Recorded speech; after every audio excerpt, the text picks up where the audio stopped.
welcome to my channel Commerce Minded. My name is Priya Anand and in this video I will going to discuss a format of balance sheet.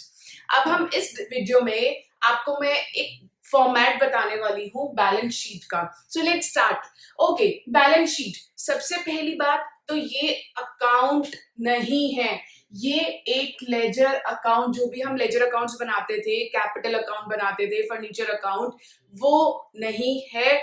It is a statement. ये एक statement है जो हम year and में बनाते हैं. हम इस तरीके से लिखते हैं balance sheet as at 31st March 2019 और 20 और सो ऑन, जो भी जिस ईयर एंड का हम बना रहे हैं.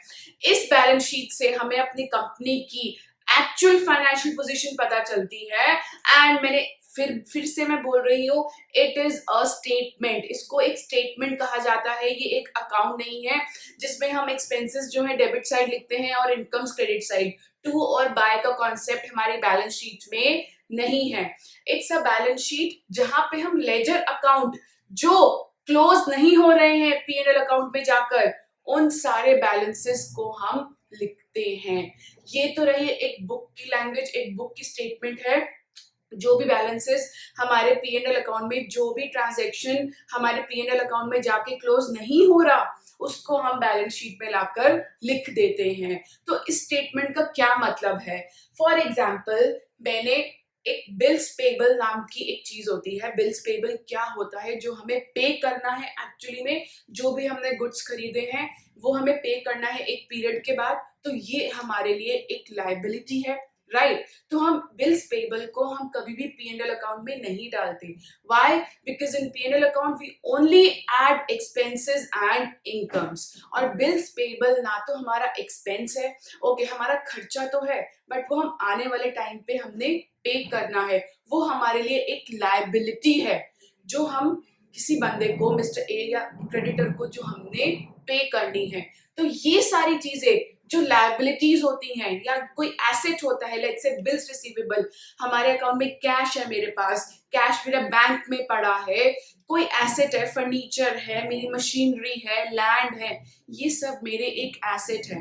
ना तो ये P&L अकाउंट में आते हैं, ना तो ट्रेडिंग अकाउंट में आते हैं, ये सिर्फ बैलेंस शीट में आते हैं. सो एक्चुअली में हम बैलेंस शीट में ये पर्टिकुलर्स नहीं लिखते. We actually write liabilities and assets. जो भी हमारे डेबिट बैलेंसेस हैं वो एसेट साइड आ जाते हैं, और जो भी क्रेडिट बैलेंसेस हैं वो आ जाते हैं हमारी लायबिलिटी साइड. इन जनरल जब हम कोई भी लेजर अकाउंट बनाते हैं तो हमारा डेबिट साइड यहाँ आता है और क्रेडिट साइड यहाँ आता है. बट बैलेंस शीट में उल्टा होता है.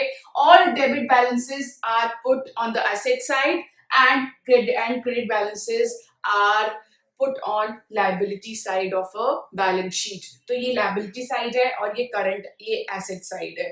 तो यहाँ पे हमारा फिक्स्ड एसेट्स करके एक हेडिंग बनती है. जितने भी हमारे फिक्स्ड एसेट्स हैं, जो भी फर्नीचर, आपको फिक्स्ड एसेट्स का मीनिंग पता है, फर्नीचर हो गया, मशीनरी हो गई, लैंड हो गई, और जो भी करंट एसेट्स हैं वो हमारे इस हेडिंग में आ जाते हैं. करंट एसेट्स हो गए हमारा, कैश हो गया हमारा, बिल्स रिसीवेबल हो गया, कैश एट बैंक, डेटर्स हो गए हमारे, जिनसे हमें पैसा अभी आगे जाके मिलने वाला है.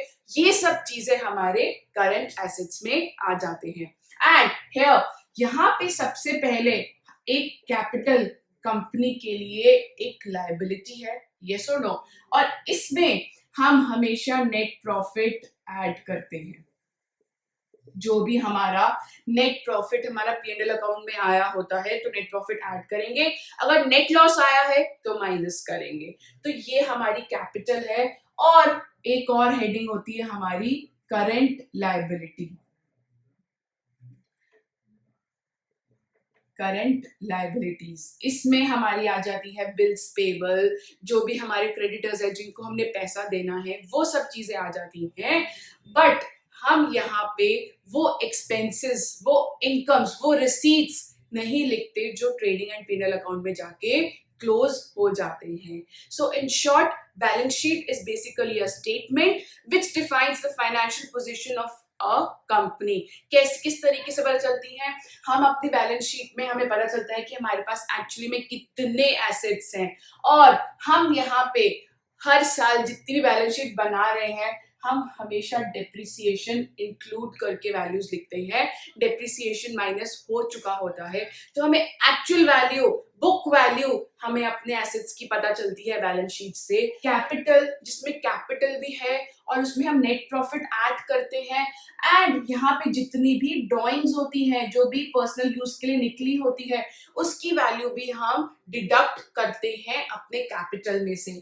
और वो करंट लायबिलिटीज बताता है कितने फिक्स्ड एसेट्स है, कितने हमारे पास एसेट्स हैं, और वो उसकी बुक वैल्यू बताता है कि एट प्रेजेंट टिल डेट कितने डेप्रिसिएशन चार्ज होके वैल्यू निकली है।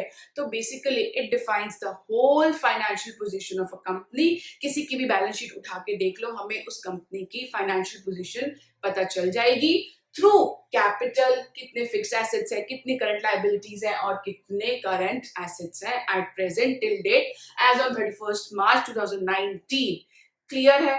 So this is what format of a balance sheet says. So guys, thank you so much for watching my video, and do not forget to like, share and subscribe to my channel. Thank you.